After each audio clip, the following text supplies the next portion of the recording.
پتہ ہے لفظوں میں نا ایک کمال کی طاقت ہوتی ہے، خاص طور پر تب جب انہیں عقیدت کے ساتھ بار بار دہرایا جائے۔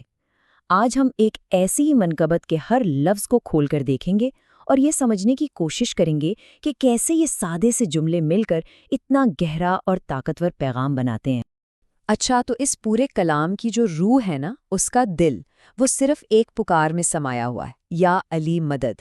ہمارا سارا تجزیہ اسی ایک طاقتور مرکز کے ارد گرد گھومے گا۔ تو ہمارا سفر کیسا ہوگا؟ ہم 5 حصوں میں اسے دیکھیں گے۔ سب سے پہلے اس مرکزی پکار کی گہرائی میں اتریں گے، پھر دیکھیں گے کہ یہ پکار کس مشکل گھڑی میں کی جا رہی ہے۔ اس کے بعد ہم ان خوبصورت القابات کو جانیں گے جو اس ہستی کی شان بیان کرتے ہیں، پھر سمجھیں گے کہ تکرار میں کیا طاقت چھپی ہے، اور آخر میں ان تمام دھاگوں کو جوڑ کر مکمل پیغام کو دیکھیں گے۔ چلیں شروع کرتے ہیں۔ ہمارا پہلا قدم اس پکار کو سمجھنا ہے جو اس کلام کی پہچان ہے، جو اس میں بار بار گونجتی ہے۔ اور اس کی خوبصورتی دیکھیں کتنی سادگی میں ہے۔ چلیں اس کو تھوڑا توڑ کر سمجھتے ہیں۔ یا یعنی کسی کو پکارنا، علی وہ نام جنہیں پکارا جا رہا ہے، اور مدد وہ سیدھی سادی درخواست، 3 الفاظ لیکن ان میں امید اور پکار کی ایک پوری دنیا چھپی ہے۔ کتنا سادہ اور کتنا طاقتور۔ اور یہ بات نا کافی حیران کرنے والی ہے، صرف اتنے سے حصے میں مدد کی یہ پکار 40 سے بھی زیادہ بار دہرائی گئی ہے۔ یہ ہمیں بتاتا ہے کہ یہ صرف ایک جملہ نہیں ہے، بلکہ یہ اس کلام کی دھڑکن ہے، اس کی بنیاد ہے، یعنی مدد کی طلب ہی اس کا سب سے بڑا پیغام ہے۔ اچھا، لیکن سوال یہ ہے کہ یہ مدد مانگی کیوں جا رہی ہے؟ یہ پکار کن حالات میں کی جا رہی ہے؟ کیا یہ کوئی عام سی دعا ہے یا کسی بہت گہری مشکل میں کی جانے والی فریاد؟ آئیے دیکھتے ہیں۔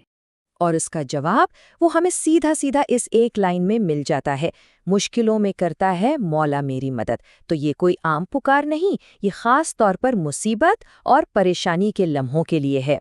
تو اب بات کچھ صاف ہو رہی ہے نا؟ یہ صرف کوئی نعرہ نہیں ہے، بلکہ یہ ایک ذاتی فریاد ہے۔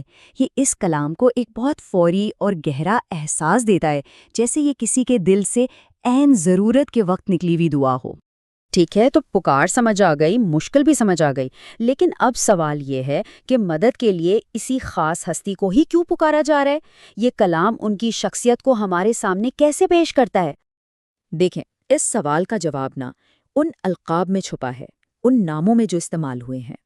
یہ الفاظ صرف نام نہیں ہے، بلکہ ایک مکمل تصویر بناتے ہیں کہ شاعر کے دل اور ذہن میں اس ہستی کا کیا مقام ہے۔ ذرا ان القابات پر غور تو کریں۔ حیدر یعنی شیر، پیر یعنی مرشد یا روحانی رہنما، عالم یعنی جاننے والا، قلندر، سکندر۔ ہر لفظ میں ایک الگ خوبی، ایک الگ طاقت نظر آتی ہے۔ یہ صرف نام نہیں ہے، یہ طاقت، رہنمائی، علم اور روحانیت کی ایک مکمل تصویر ہے۔ اور یہی تو اس کلام کی خوبصورتی ہے۔